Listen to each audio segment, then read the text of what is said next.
Prendre part, c'est un balado engagé sur l'action climatique organisé par la Table de concertation jeunesse en solidarité internationale de l'ACOSI.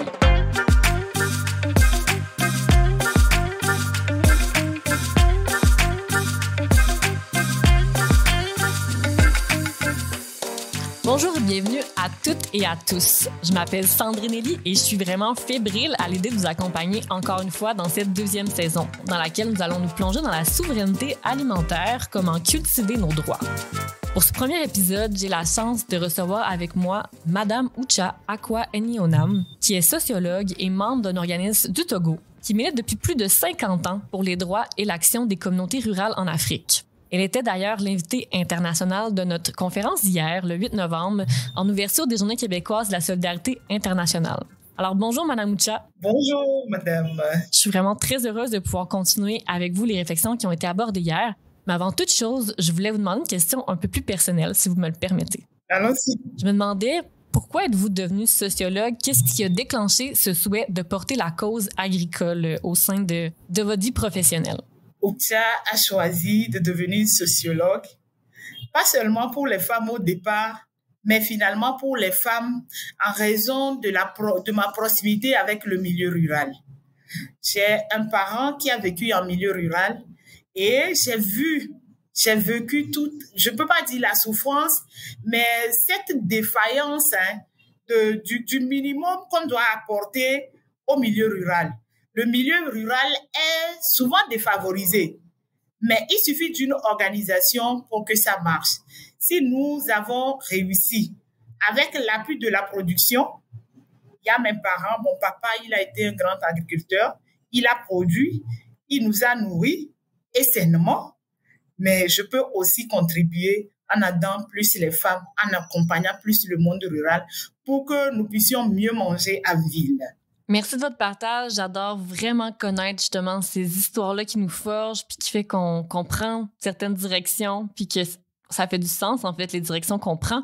Puis en fait, je me demandais concrètement aujourd'hui, comment cet engagement-là s'est traduit dans votre vie? Merci, Madame. Et la souveraineté alimentaire, c'est un droit. Le droit à l'alimentation, c'est un projet collectif porté par le réseau INADES Formation Togo. Et ce projet est porté dans les 10 pays du réseau. Et la particularité des femmes est venue aussi avec le projet Égalité des genres mené par les femmes en Afrique de l'Ouest, qui a été initié ensemble avec INADES Togo, INADES Formation Togo, je vous en prie, et Interpares. Et Interpares avec l'appui financier de Affaires mondiales Canada.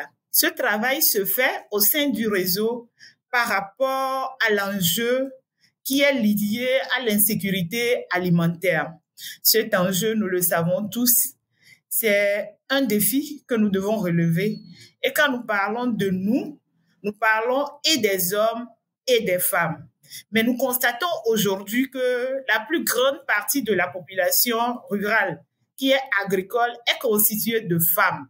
Et c'est là même le fondement de notre action, et particulièrement moi, en adhérant à la cause féminine, en accompagnant plutôt, ces projets de femmes pour plus de participation de la femme.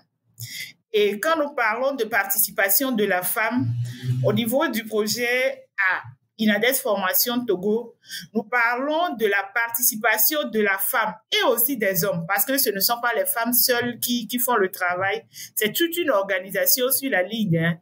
Il y a les hommes, il y a les femmes, mais quand nous prenons les systèmes alimentaires, il y a au niveau de la production une organisation qui est faite et nous accompagnons l'organisation là. Par rapport à cette organisation, nous appuyons le renforcement de capacités, l'organisation en coopérative, nous appuyons au niveau de la transformation, les femmes qui sont au niveau des unités de production, de transformation.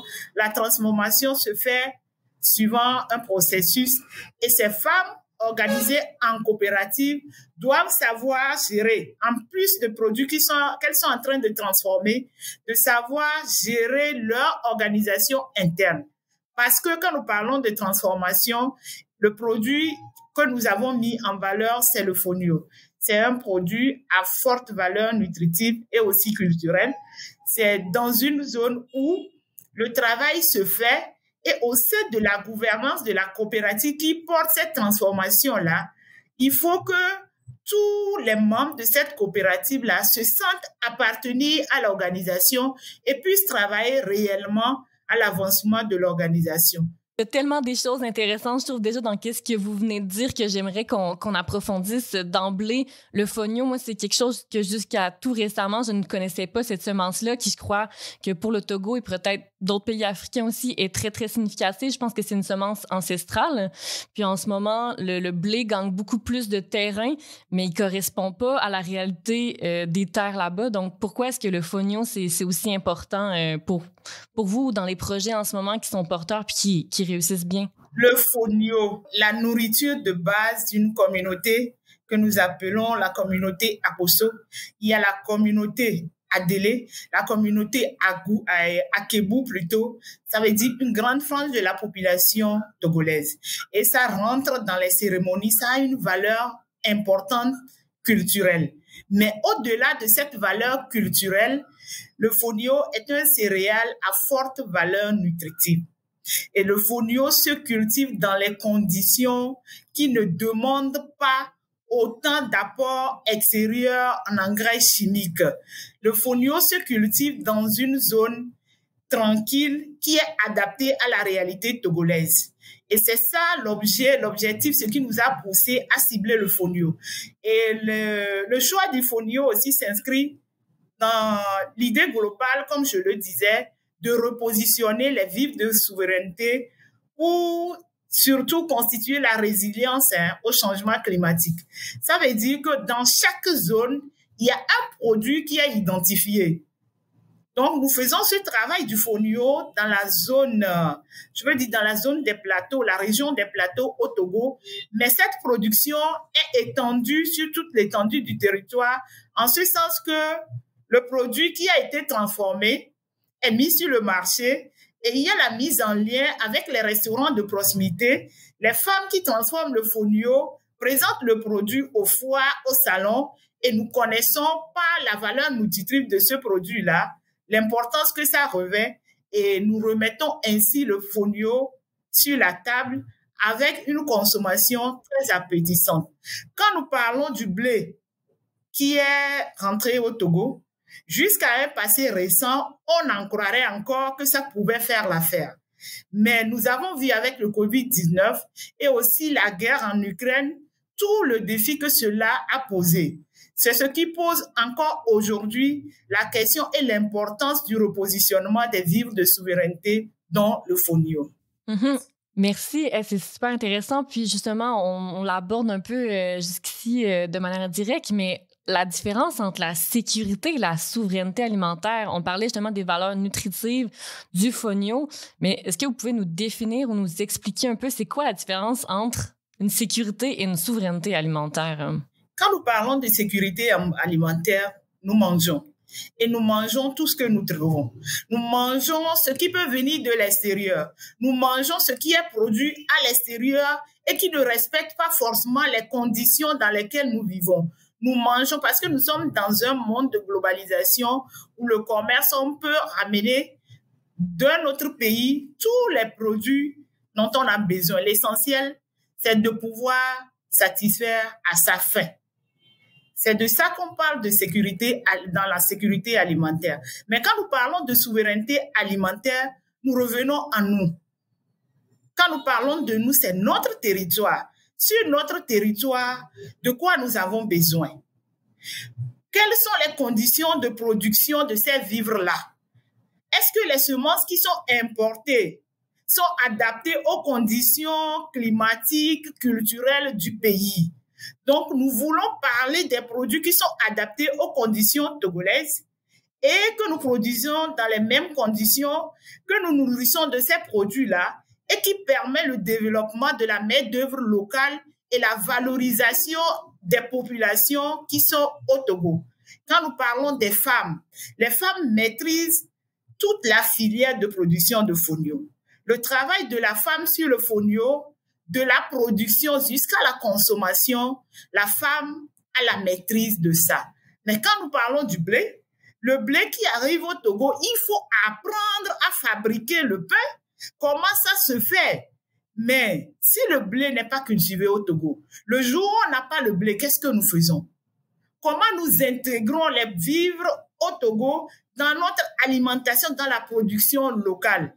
C'est en ce sens que la souveraineté alimentaire est capitale et nous devons y œuvrer ensemble, ici et ailleurs aussi, et dans le monde, s'il vous plaît, de façon globale, en intégrant, en permettant à chaque territoire d'avoir les moyens de pouvoir développer sa production locale et consommer localement.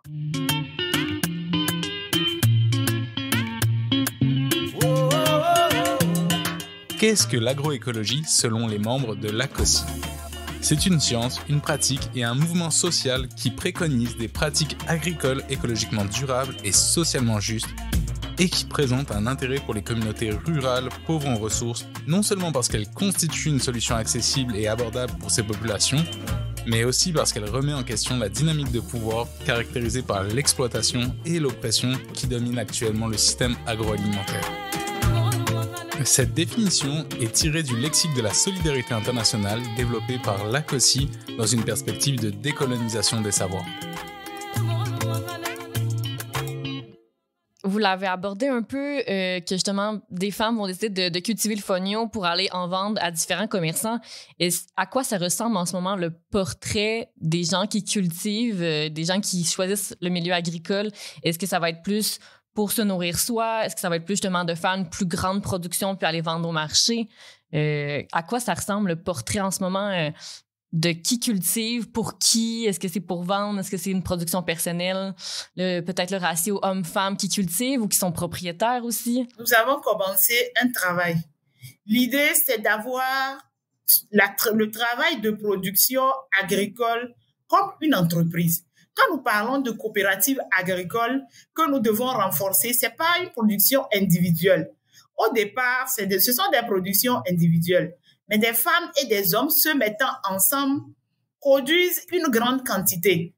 Il y a une organisation qui se fait d'abord au niveau des producteurs de semences dans plusieurs localités pour pouvoir assurer et garantir les semences à tous ceux qui veulent produire le fonio dans la zone, dans des conditions respectant les normes reconnues, certifiées au niveau local. Et cette production-là, il y a la mise en place progressive des unités de transformation. Les unités de transformation, dans ces unités-là, il y a le fonio qui est décortiqué, qui est vanné, qui est emballé. Et c'est le produit fini qui est ramené au niveau de la ville pour être vendu. Et quand c'est vendu, c'est pas seulement au niveau du village où c'est produit, mais c'est sur toute l'étendue du territoire. Et ça donne une consommation. Mais l'œuvre doit être soutenue pour que même nous ayons la possibilité de pouvoir l'envoyer à l'extérieur, que vous puissiez mieux connaître le fonio au Canada, que vous puissiez consommer le fonio au Canada. Et ça, je l'espère vivement. Et ça, c'est le travail, le portrait de la femme qui travaille en milieu rural pour la production du fonio. Hier, durant la conférence, vous avez beaucoup parlé d'agroécologie, comme quoi c'était quelque chose de très central à comment vous voyez l'agriculture, comment est-ce que vous avez envie de développer l'agriculture avec vos différents projets. Puis j'aurais aimé que vous nous en parliez un peu plus. Si nous parlons d'agroécologie, le projet actuellement sur lequel nous sommes, nous l'appelons, il y a le titre même qui est l'égalité de genre menée par les femmes en Afrique de l'Ouest, mais pas l'agroécologie. Quand nous parlons de l'agroécologie, c'est le retour à des pratiques qui ne nuisent pas ni à l'homme, ni à la terre, ni à l'eau, ni au sol, ni à l'environnement. Nous devons finir avec ça. Et il y a des pratiques très simples, peu coûteuses. Et ces pratiques-là, c'est le gros du travail que nous faisons avec ces producteurs et ces productrices en milieu rural. Comment nous pouvons avoir les pesticides organiques? On n'aura pas besoin d'avoir des pesticides chimiques importés qui vont nous détruire. comment nous pouvons avoir au niveau local des engrais biologiques. Et ça, c'est une formation que nous donnons aux producteurs, aux productrices, et nous suivons même toute la chaîne au niveau technique pour voir si toutes les conditions sont respectées. Quand nous parlons de pratiques agroécologiques, c'est des pratiques qui ne nuisent pas à la santé humaine, à l'environnement, au sol, à l'eau. Et ça, on peut aussi connaître cela de façon très simple en milieu rural. Génial. Ben, je vais avancer un peu là-dessus. Hier, vous avez dit quelque chose que j'ai noté parce que je trouvais que ça l'interpellait beaucoup. Vous avez dit que manger, c'est un vote. Puis j'aimerais ça vous entendre un peu plus. Qu'est-ce que ça veut dire pour vous, manger, c'est un vote? Effectivement, manger, c'est un vote. Je choisis ce que je mange. Et ça, c'est ce que nous ne le savons pas. Chacun est libre de choisir ce qu'il mange. Je ne peux pas choisir ce que je mange en sachant directement que je mange le poison, je mange ce qui va me tuer. C'est en sorte que nous devons nous réveiller. Et je choisis ce que je mange fait partie d'une vaste campagne de plaidoyer que nous menons au niveau d'Inades Formation. Nous l'appelons la campagne conscience alimentaire. L'alimentation est un droit et manger, c'est un vote. Et tout le monde doit adhérer à cette campagne-là. Nous ne pouvons plus continuer par manger des produits toxiques. Et c'est en ça que je choisis ce que je mange. Tu peux choisir ce que tu manges. Tu peux décider de continuer par manger des produits toxiques. Moi, je dis non. Je vote pour une alimentation saine, durable. Je me suis déjà engagée. Puis, justement, cette alimentation-là qui est saine, qui est durable, est-ce qu'en ce moment, on peut se l'offrir au Togo? Est-ce que... On l'a un peu effleuré plus tôt, mais la mondialisation, l'accès justement à l'import-export, ça peut venir créer des dynamiques où est-ce que ça dévalorise en fait les coûts des productions locales, ça dévalorise le fait d'acheter local versus d'acheter quelque chose qui vient d'ailleurs et qui serait moins cher. Est-ce qu'en ce moment, les Togolaises et Togolais ont accès à bien s'alimenter puis sans trop de compétition ou pouvoir valoriser justement cette alimentation-là qui est locale? La valorisation de l'alimentation locale est en cours et du chemin reste à faire. Beaucoup du chemin reste à faire. Aujourd'hui, nous avons le marché togolais qui est encore envahi par des produits importés.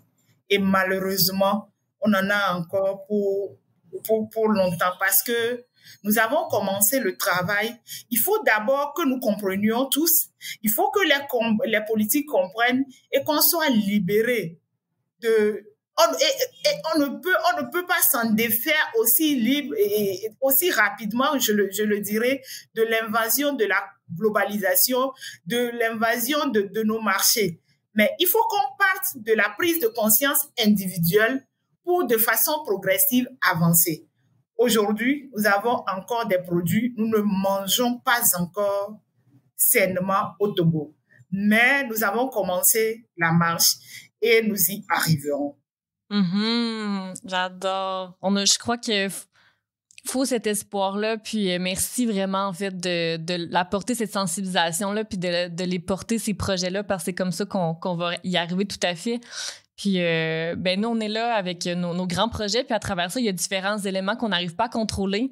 Vous avez abordé, entre autres, la guerre en Ukraine, différentes tensions et enjeux sociopolitiques.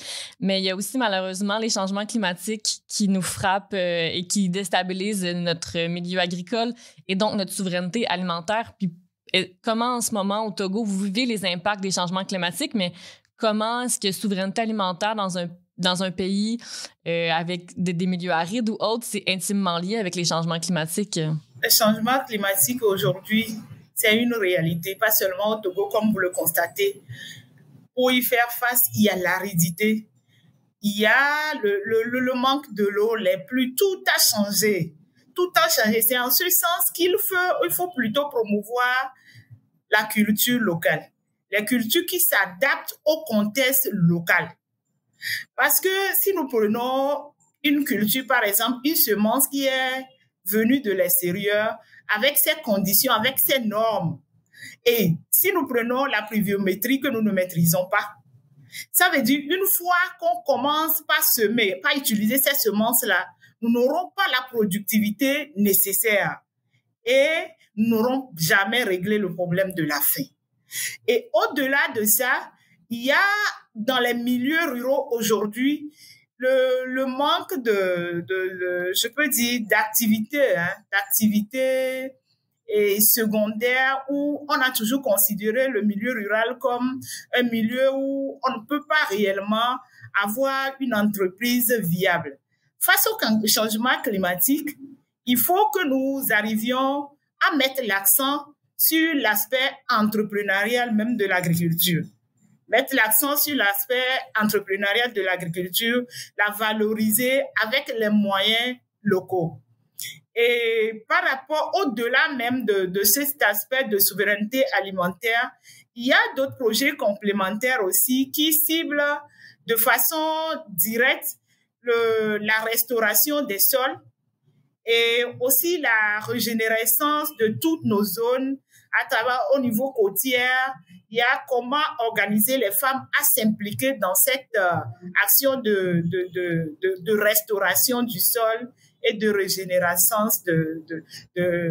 du cadre de la biodiversité surtout.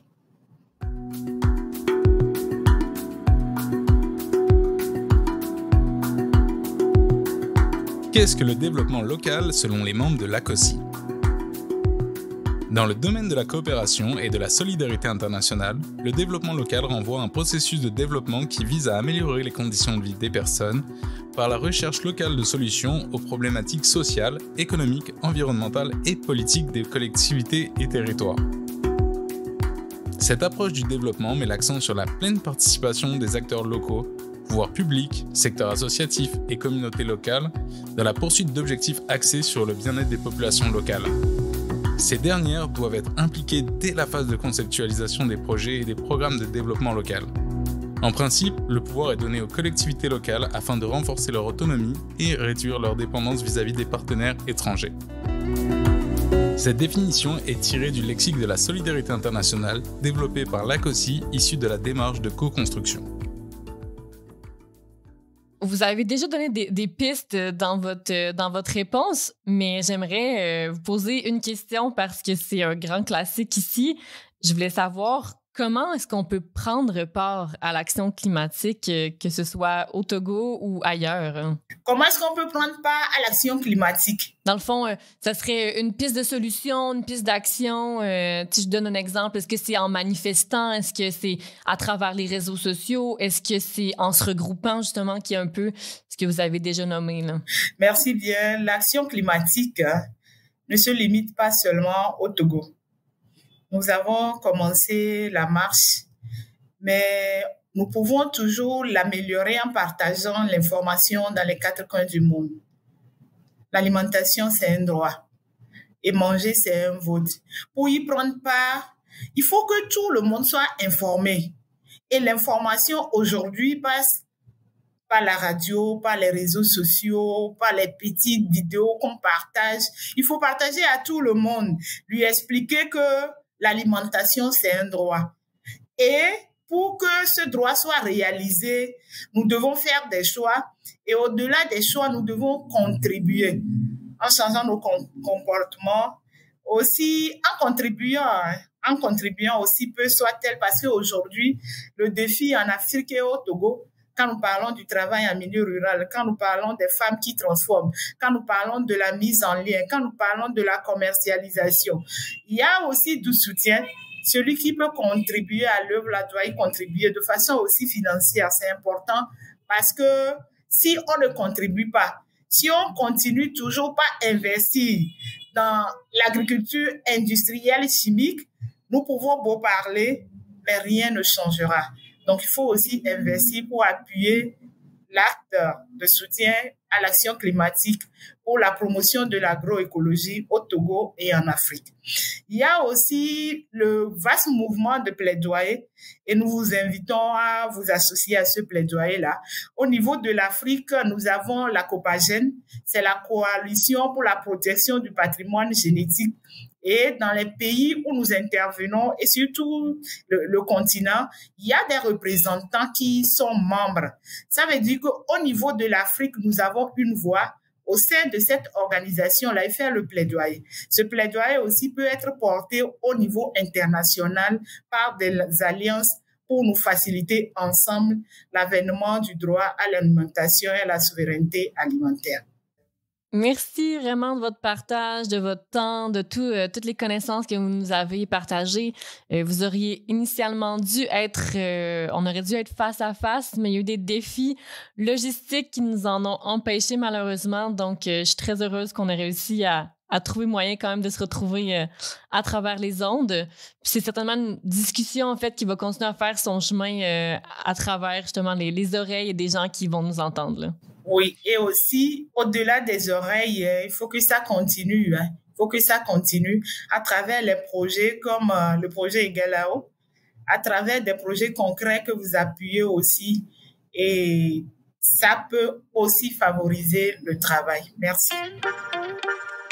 Alors, merci encore une fois à Mme Moucha et à Interpares pour cette collaboration à ce tout premier épisode. Mais merci à vous aussi qui nous avez écoutés. On espère sincèrement que notre échange avec notre invité vous a permis de mieux comprendre l'intersectionnalité, donc la rencontre entre les enjeux climatiques et la souveraineté alimentaire. On vous invite à continuer de vous informer, de poser des questions et ultimement, mais en fait, à prendre part vous aussi à l'action climatique. Ce balado est rendu possible grâce à la table de concertation jeunesse en solidarité intersénale de la COSI, le SUCO et le CECI. Un merci tout spécial à Caroline Delamotte pour la réalisation de cet épisode. Pour en savoir plus, on vous invite à nous suivre sur nos médias sociaux. C'était Sandrine Elie et on se dit au prochain épisode.